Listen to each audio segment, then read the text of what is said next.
সবার আগে বাংলাদেশ কনসার্ট আয়োজনের নেপথ্য ঘটনা বর্ণনা করেছেন বাংলাদেশ জাতীয়তাবাদী দল বিএনপির ভারপ্রাপ্ত চেয়ারম্যান জনাব তারেক রহমান।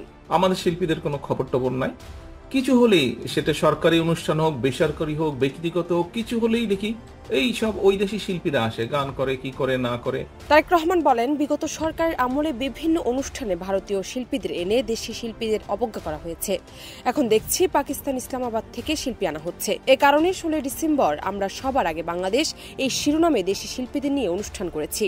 এটি অব্যাহত রেখে আমাদের সংস্কৃতিতে বিদেশি আগ্রাসন প্রতিহত করতে হবে। গোলসেন্স গ্রুপের হোটেলে বিনিয়োগ করে সুদমুক্ত হালাল আয়ের সাথে বিলাসী জীবনের বিরাট সুযোগ। বিনিয়োগ একবার, রিটার্ন বারবার। রাষ্ট্র কাঠামো মেরামতে 31 দফা ও জনসম্পৃক্তি শীর্ষক প্রশিক্ষণ কর্মশালায় প্রশ্নোত্তর পর্বে উপস্থিত নেতাকর্মীদের সামনে তিনি এসব ঘটনা বর্ণনা দেন।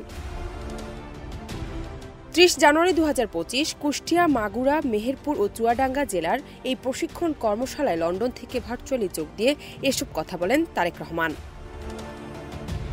জান্নাত নিপু, দেশ রূপান্তর।